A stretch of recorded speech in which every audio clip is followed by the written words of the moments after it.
Welcome to the Savants. I'm Catherine Morris, the founder and CEO. We are a lifestyle brand for the misfits, makers, and mind benders on and off the autism spectrum.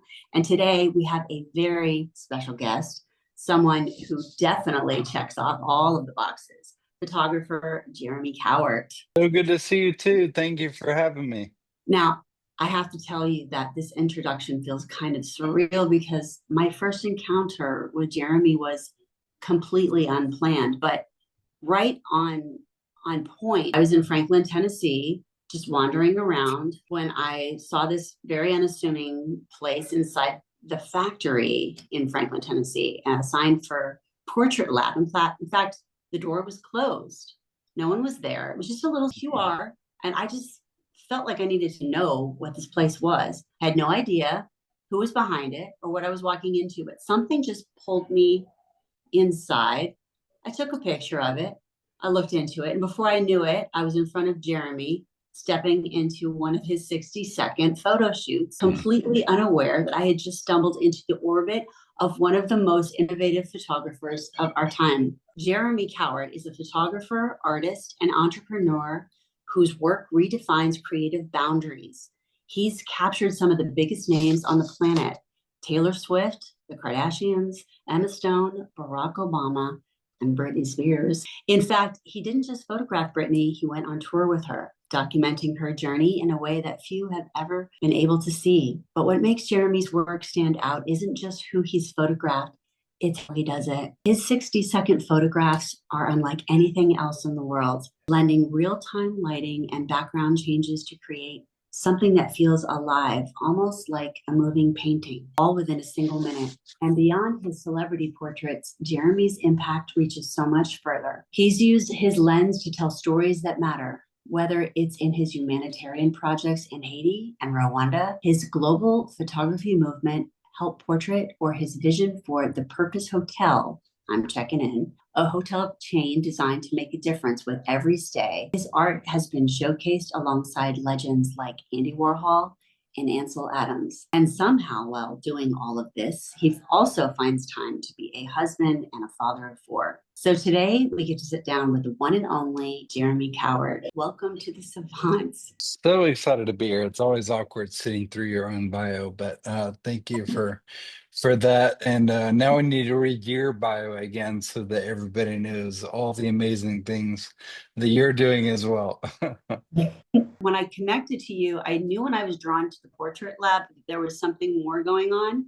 And that's always been what has led me as a creative person. And remember, you photographed my children in the 60-second photo shoot. And it was the most amazing experience. And then we met your assistant, Yeah. who is Mhm. neurodiverse.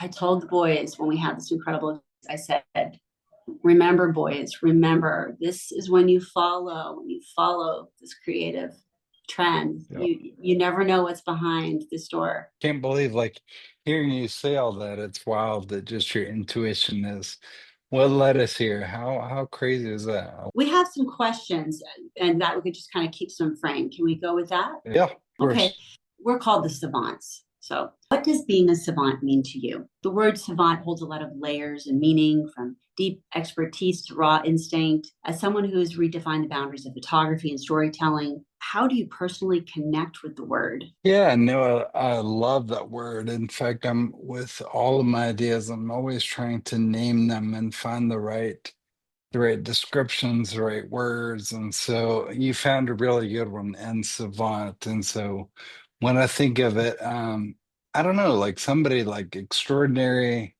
knowledge or ability in like a specific skill, a thing, a talent that is not normal, and to be able to see the unseen, things like that. I guess that's what comes to mind. That is perfect. That's perfect. That's why I chose it. Your 60-second portraits are legendary. I love the one with the ballerina. I mean, Hmm. how did that concept come to life? And what's the secret to capturing such depth in such a short window? Yeah, I mean, I've been doing it for a long time, but and so like there's a lot of like geeky knowledge with like depth of field and camera settings and light, but then In addition to that, I've invented a process over the years where the lighting is continually changing, and as are the backdrop. So behind my subjects, I use $100,000 LED wall where every point 0.1 seconds, the entire scene behind them is changing. So, in a minute, there's probably 200 backdrops that will fire, as well as 7 different light setups, moody, side lighting, beauty lighting, and so the idea is that every photo, every portrait looks unique. And so I just know that give me a minute, I'll fire 200 portraits, and with all the changing lighting and backdrops, everybody will definitely love something that comes out of it. And of course, I love, like, with the work that you've done with portraits around the world, that you really believe that everyone deserves a portrait, like not Mhm. just the celebrity. Everyone deserves to be Mhm. captured, and that some people Yeah, have never been captured before. They've never seen a photo of themselves captured. yeah. Like, yeah, it's a beautiful neurodivergence, labels, whatever you want to call it, and the creative process. How does your mind work? You've been open about neurodivergence shaping your approach to creativity. How has it influenced the Mhm. way that you see the world, the way you create, and the way you move through life?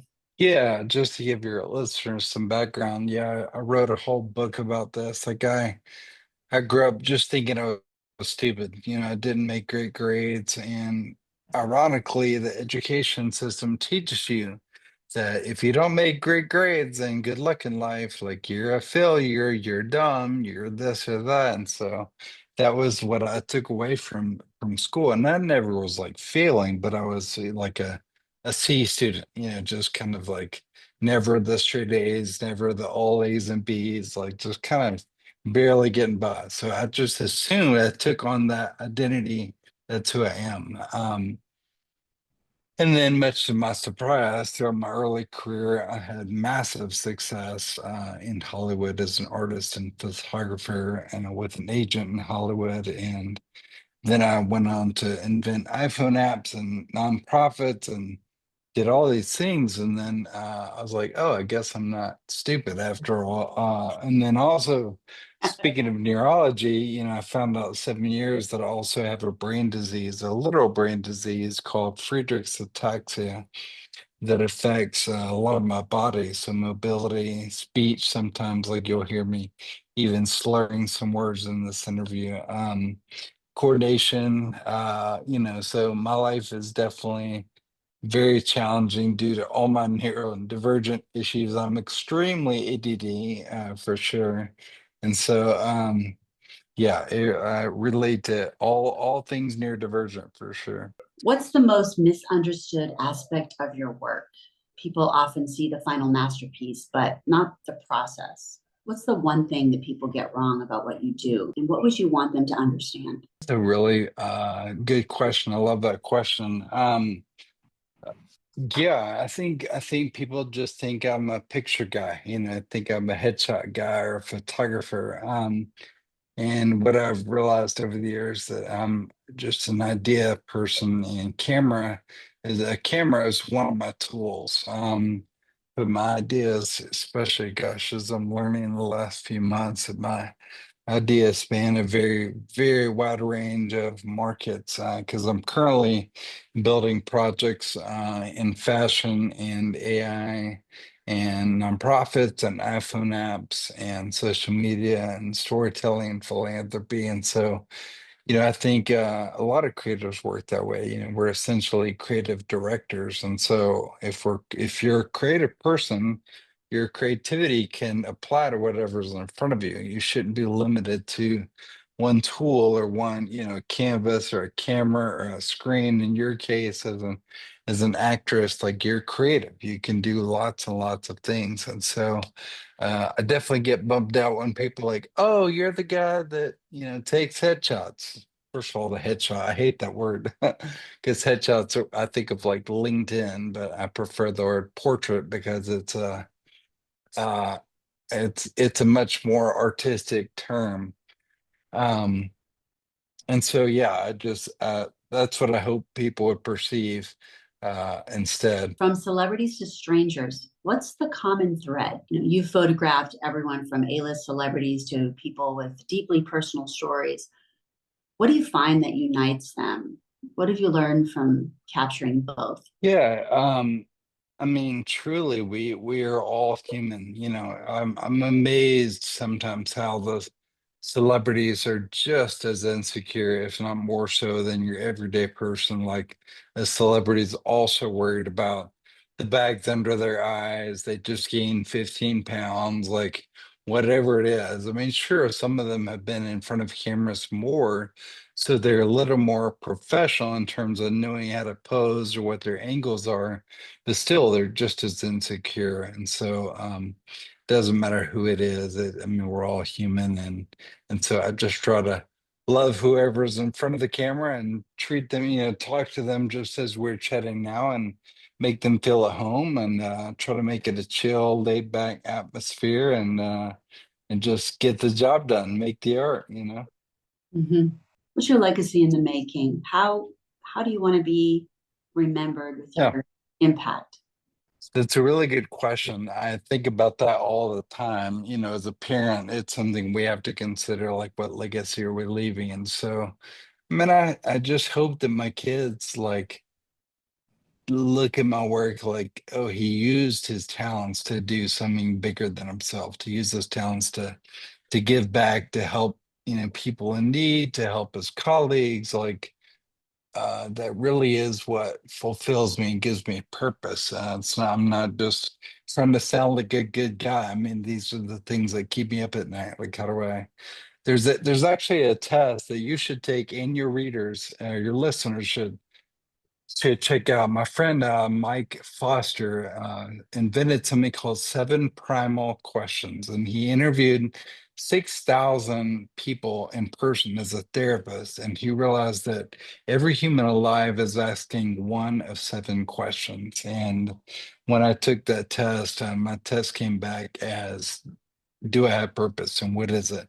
And he's like, and you work out of your purpose. So for me, I'm doing all these things that have purpose, and because when the work I'm doing doesn't have meaning, doesn't have purpose, then I'm like, what is the point? Why am I doing this? And so I would imagine, Catherine, that yours might be the same answer, is what I'm doing have purpose. And so anyway, I just hope that my legacy is one full of pushing the needle forward through creativity and storytelling, and a lot of good being done. That's phenomenal. What a beautiful answer. That's a great way for us to take a pause on part one of Jeremy Cowart. It must be that final answer of legacy and purpose is probably what drew me towards that QR code. That QR code was the purpose, and the legacy is what drew me to your lab. It is exactly what I wake up with every morning, and what my intention is for the Savants, for my life as a parent and as a creative person. So thank you so much for this conversation. I'm going to be taking your class in Nashville if you'll give it again. And I look forward I love that. to more conversations with you. Thank you so much Me, for joining us today.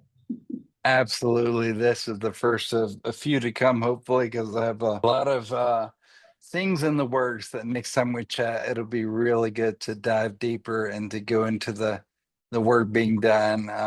It could not be in a more fulfilling and exciting phase of my career, because, like I said, I'm building things that are all around giving back, and so our next combo is going to be good. Can't We're, wait. we're so excited to hear about that. Mhm. So can't wait to Awesome. be the first to push that out. Thank you so much, Jeremy, for your time today. Of course. Thank y'all. All right. Thank you. Bye bye. Bye.